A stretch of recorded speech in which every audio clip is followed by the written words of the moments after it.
Ya. ¿Cómo le voy a poner el nombre a este cabrón? Pablo. Matías Zapata. O María. Matías Zapata, ¿por qué no está Matías? Ya, bien. Vamos a entrar acá. Vamos a suponer que todo.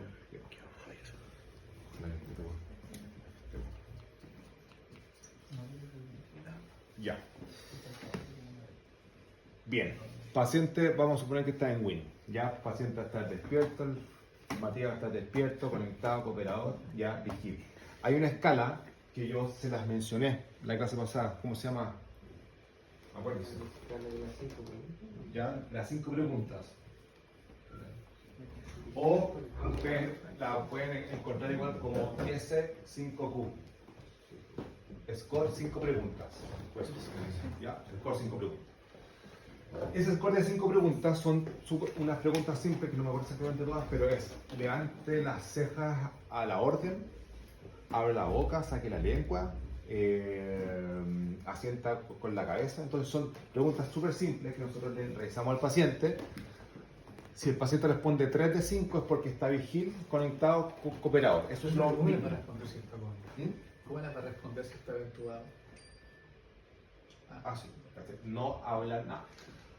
Una cosa importante, me acordaste, nunca hagan hablar a un paciente en ventilación mecánica. ¿Por qué creen ustedes?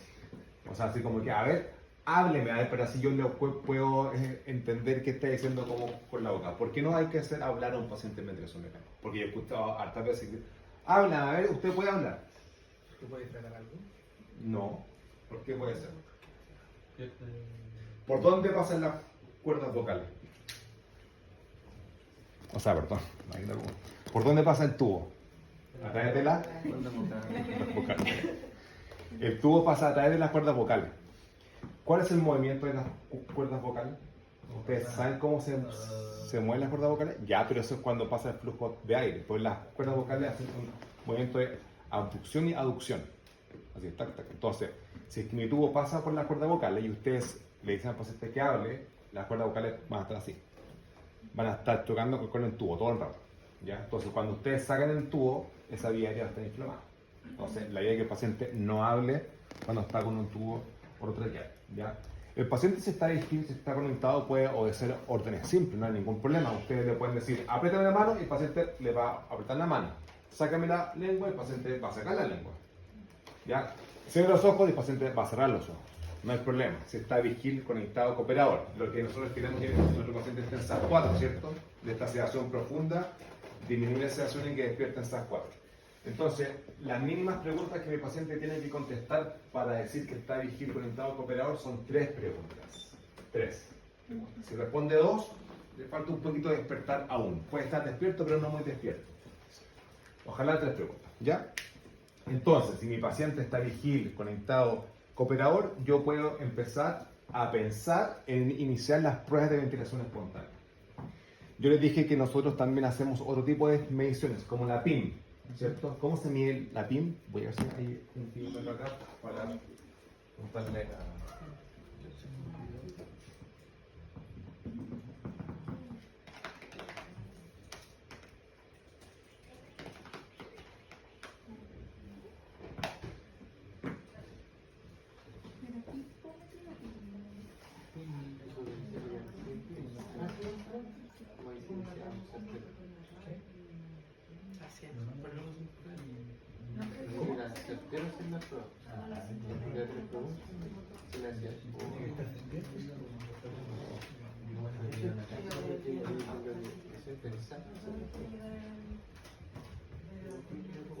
Yo parece que es como la misma parte para ver esta evolución, si no se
Ya. Entonces, yo les comentaba que antes de realizar las pruebas de ventilación espontánea, nosotros podemos realizar otras mediciones, como la fuerza muscular respiratoria. ¿Ya? Una de las mediciones que nosotros es muy importante para asegurarnos de que el paciente va a ventilar. Yo les dije un punto de corte de la PIM. ¿Cuánto tiene que ser?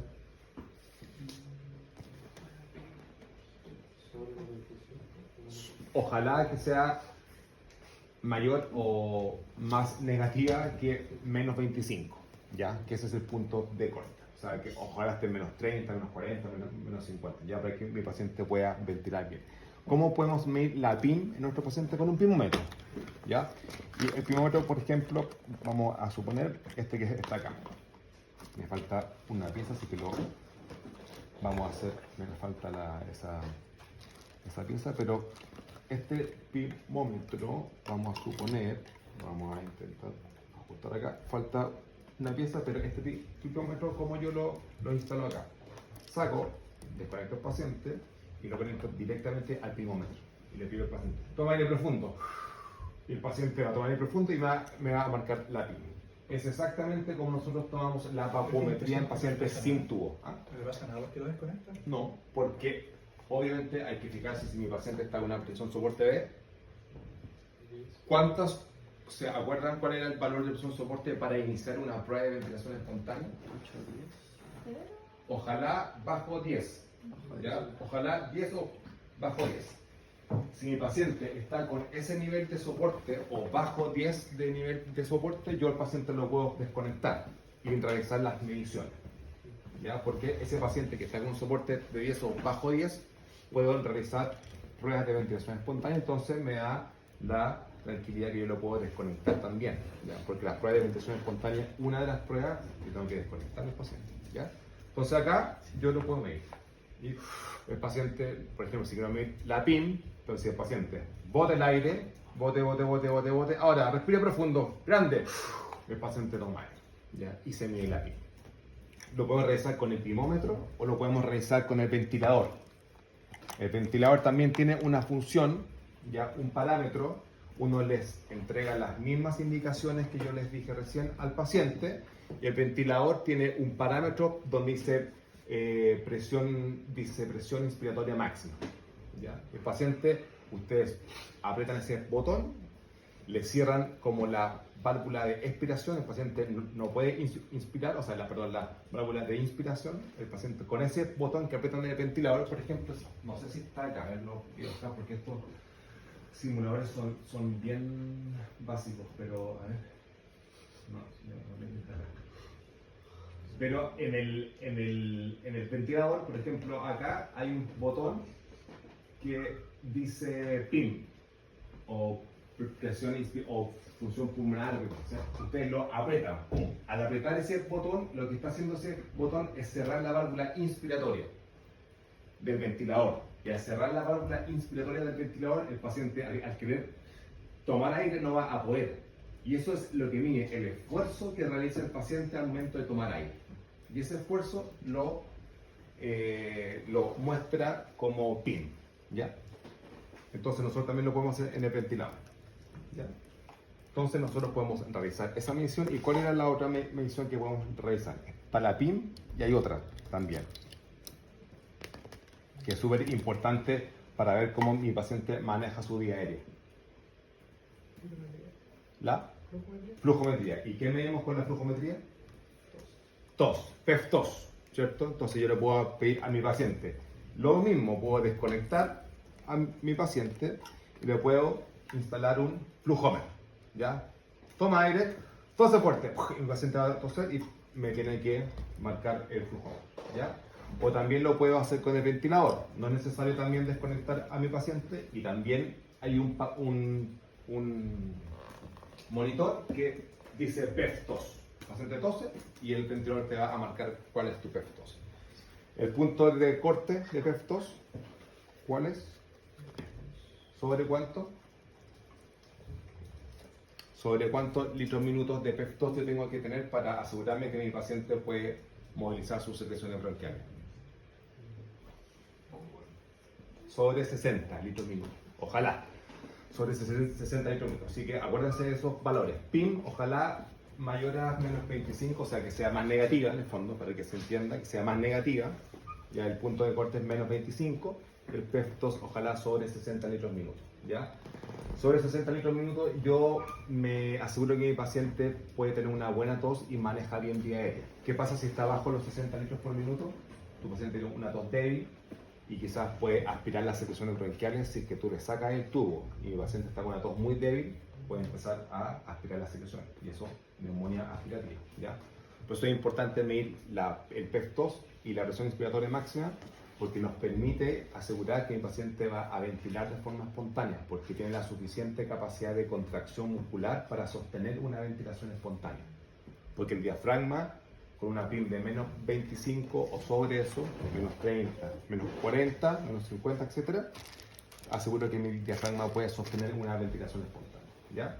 Entonces yo esos valores los puedo realizar antes o después de las pruebas de ventilación espontánea. No hay como una receta para decir la PIM y el PEF2 lo voy a realizar antes de la prueba de ventilación espontánea o después. Eso ustedes van viendo ahí cómo lo hacen. ¿Ya? ¿Cuáles eran las dos pruebas de ventilación espontánea entonces? La del TEC. ¿La de qué? La del TEC. La de qué. O las que no. ¿Cuáles eran las dos pruebas de ventilación espontánea? ¿Ya, pues? Ah, la del La que dijo recién. Pues. No, las dos pruebas de ventilación espontánea. No, no son las que vimos recién. No, porque esas son pruebas de función pulmonar. Sí, dos pruebas, sí. Miren, a ver, le voy a escribir acá a modo de resumen para que lo vean. Yo puedo realizar, aparte de las pruebas de ventilación espontánea, puedo realizar pruebas de función pulmonar. Y dentro de las pruebas de función pulmonar que nosotros realizamos, vamos a poner función pulmonar. Dentro de las dos pruebas de función pulmonar que yo tengo, está la medición de la PIM, ¿ya? Y la medición del PEF2, o flujo de oxígeno, como ustedes lo quieran llamar, PEF2, ¿ya? PIM y PEF2, o PIMAX también se puede llamar, ¿ya? Ahí ustedes ponen PIMAX, PIMAX, ¿ya? Esas son las dos pruebas de función pulmonar que yo puedo medir y que tengo que medir antes de extubar a mi paciente. Y también están las pruebas de ventilación espontánea. ¿Cuáles son las dos pruebas de ventilación espontánea? La de ventilación espontánea a través Del sin soporte ventilatorio. Ya, prueba ventilación espontánea. Hay dos. Una es con presión soporte baja, ¿cierto? O baja presión soporte, lo mismo. ¿Ya? Y la otra es La del TEC. tubo T. Tubo T. ¿Ya? O también ustedes lo pueden ver así como TT, tubo T, que es exactamente lo mismo. ¿Ya? Entonces, las pruebas de función pulmonar, voy a medir PIM, PEF2 y las pruebas de ventilación espontánea. ¿Ya? ¿Cuáles son las características de cada una? ¿Cuál es la primera? Vamos a ver la presión de soporte baja. La presión de soporte baja, yo al paciente no lo desconecto del ventilador mecánico, no lo desconecto. Vamos a suponer que este paciente está conectado a ese ventilador mecánico, ¿ya? Y yo tengo una presión soporte de 10, vamos a poner acá, y tengo un PIB de 6, ¿ya? Tu paciente está ventilando así, en prueba de ventilación, o sea, cuando está conectado en modo espontáneo. Todavía no estás haciendo ninguna prueba de ventilación espontánea. Tú decides ahora que vas a hacer la prueba de ventilación espontánea con presión de soporte baja, ¿ya? ¿Qué es lo que hay que hacer en ese momento? El paciente está despierto, está vigil, le aplicaste el score de 5 preguntas, te contestó 3 preguntas, mediste PIM, está con una PIM de menos 30, mediste PEF2, está con un PEF2 de 80 litros minutos y ahora decides hacer una prueba de ventilación espontánea en presión de soporte baja. ¿Tú qué haces con el paciente en el ventilador? Primero baja el PIM a 0, ¿ya? Te pones en 0. Vamos a poner que empiece a sonar el ventilador. Vamos a ¿Por qué bajan los cerebros? Porque la prueba de ventilación espontánea, la idea es que tú estreses al paciente, que sea un estrés cardiorrespiratorio. Entonces le dejas con la presión mínima en el ventilador para que el paciente pueda respirar, con lo mínimo. ¿Ya? O sea, ojalá dejar todo en 0. Pero ¿por qué no se deja todo en 0? Acá baja el PIB a 0 y baja la presión soporte A, yo les dije entre 0 y 5. 5 y 7, más o menos, ¿ya? ¿Por qué entre 5 y 7? Porque es la presión soporte necesaria para vencer la resistencia del tubo, ¿ya? Para vencer la resistencia del tubo. Acuérdense que el tubo es un espacio muerto instrumental, entonces tú necesitas un poquito de presión soporte para vencer esta resistencia, ¿ya? ¿Qué pasa si lo dejas 0 con 0? ¿Qué pasa si es que, por ejemplo, dejas con soporte de 0 y PIB de 0? Buenas noches. ¿Qué pasa si es que lo dejas con soporte de 0 y PIB de 0? Aparte que va a empezar a apagar el ventilador. La expresión. Va a tener que hacer más fuerza de lo normal porque tiene el espacio muerto. Perfecto, exactamente. ¿Se entendió eso, no? Sí. ¿Se entendió eso? Sí. Si es que tú le dejas con presión soporte 0 y PIB de 0, el paciente va a estar simulando como estar respirando a través de un snorkel, entonces vas a hacer mucho esfuerzo. Si es que tú le quitas la presión soporte, porque la presión soporte es para vencer este espacio muerto instrumental. Acuérdense que el tubo genera un espacio muerto instrumental, ¿ya? Entonces la presión soporte le va a ayudar al paciente a vencer esa resistencia del tubo o ese espacio muerto instrumental. Si ustedes le bajan la presión soporte, el paciente va a estar respirando a través de una bombilla, eso es, ¿ya? Entonces, ojalá siempre con la presión soporte, idealmente que sea entre 5 y 7, ¿ya? Idealmente que sea entre 5 y 7.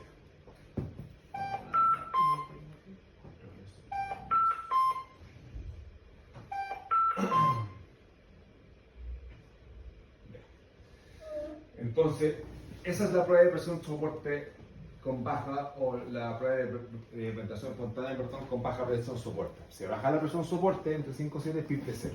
No se desconecta al paciente del ventilador, nada, se deja así, tal cual, ¿ya? ¿Cuánto tiempo hay que esperar en cada prueba de ventilación espontánea o en la prueba de ventilación espontánea que ustedes eligieron? Entre 30 y 40 minutos, algunos dicen una hora, pero la idea es que ¿por qué se tiene que esperar ese tiempo?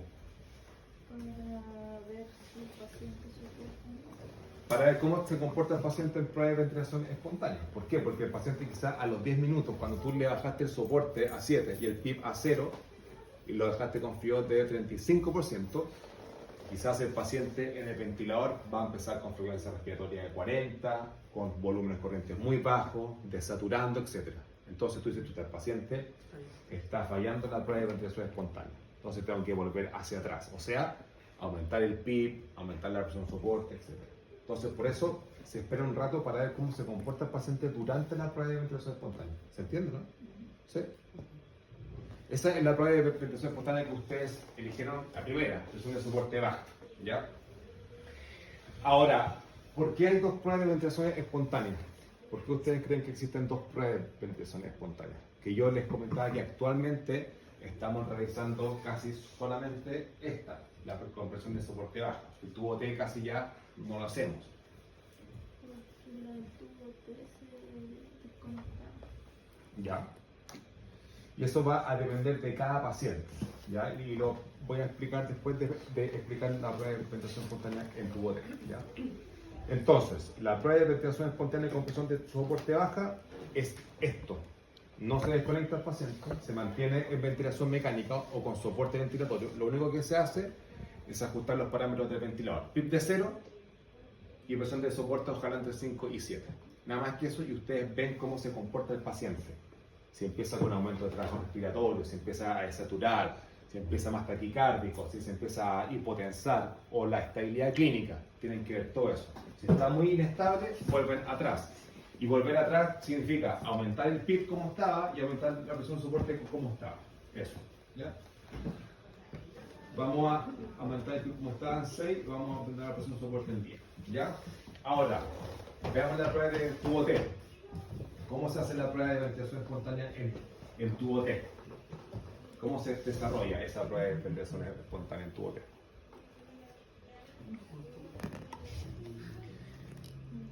Una de las grandes diferencias con la prueba de ventilación espontánea de baja presión soporte es que se desconecta el ventilador. ¿De dónde se desconecta? Del filtro, acá. ¿Ya? Se deja con el tubo rotatraqueal y se pone esta pieza T, que es una pieza verde. ¿Ya? Esta pieza T, ahí. ¿Ya? Así no. ¿Por qué una pieza T? Porque hay pacientes, por ejemplo, está con FIO2 de 35% el paciente. Yo lo desconecté, pero para dejarlo sin FIO2, o sea, perdón, para no dejarlo sin FIO2 o sin oxígeno adicional, le puedo poner esta misma pieza que es de una Venturi, ya se la instalo acá, ahí, y le pongo un conector de oxígeno hacia la salida de oxígeno que está en el hospital, ya, entonces lo dejo sin soporte ventilatorio, o sea, le saqué todo el soporte, le saqué toda la presión que me puede entregar el ventilador y solamente lo apoyo con oxígeno, nada más que eso. Ya, entonces la prueba de ventilación espontánea en tubo T es desconectar al paciente del ventilador mecánico, poner esta pieza T, es una pieza verde, y conectarle oxígeno, nada más que eso. ¿Ya? Nada más que eso. Es una prueba que es mucho más estresante para el paciente, ¿o no? ¿Por qué es más estresante para el paciente?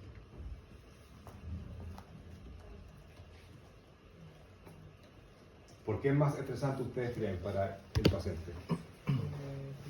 Por la cantidad de oxígeno que va a hacer consumiendo. No, es que tú acá le estás administrando oxígeno extra, así que Porque el trabajo muscular del paciente va a ser mayor. ¿por qué va a ser mayor el trabajo muscular? Porque no va a tener el soporte del ventilador que Exactamente. suple la cantidad de oxígeno. Perfecto. Entonces, el soporte que le entrega el ventilador no va a estar, no va a existir. Tú acá le estás sacando PIB, le estás sacando presión soporte, lo está dejando solamente con oxígeno. Entonces, el paciente se puede fatigar mucho más rápido.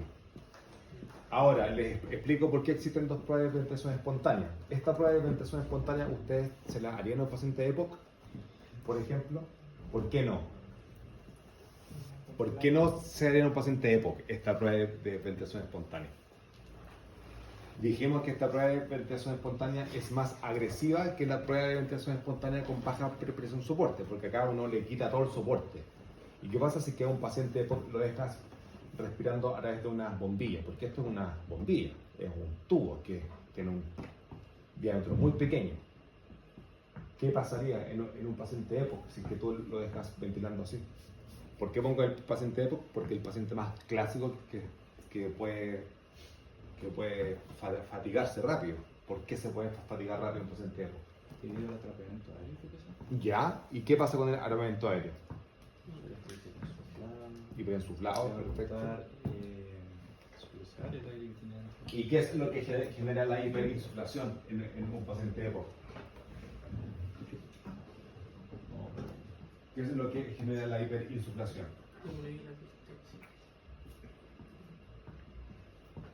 Mayor.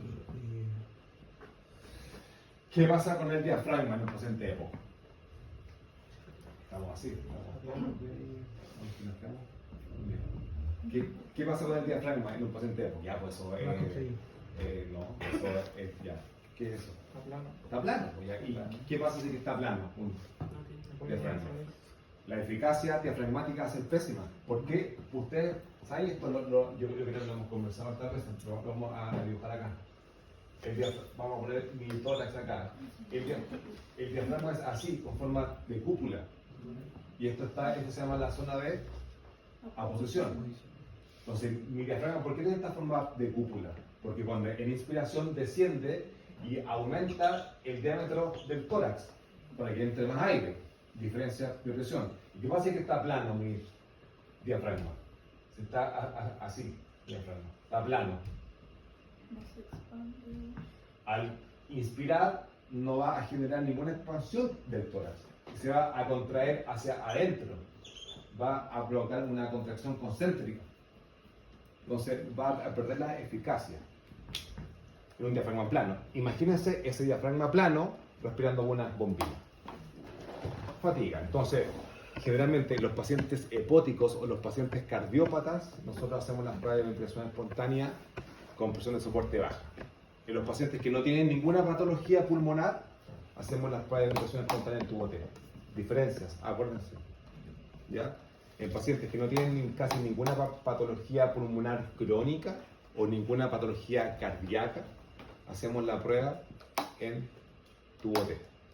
Pero en pacientes que tienen alguna patología cardíaca o tienen alguna patología pulmonar crónica como un paciente EPO, etcétera, o que tienen alguna fracción de eyección del ventrículo izquierdo muy baja,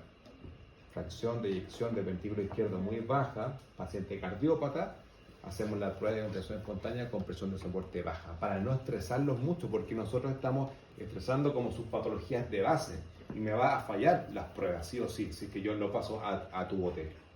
¿Ya? Entonces las pruebas de ventilación espontánea en tubo T las hacemos en pacientes que no tienen alguna patología respiratoria crónica o no tienen alguna patología cardíaca. ¿Ya? Ahora yo les comenté que actualmente casi solamente estamos haciendo pruebas de ventilación espontánea con presión de soporte baja. ¿Ya? Obviamente que es bueno recordarles que existen estas dos pruebas, pero casi ya no estamos haciendo la prueba de ventilación espontánea en tubo T, estamos haciendo las pruebas de ventilación espontánea con presión de soporte baja.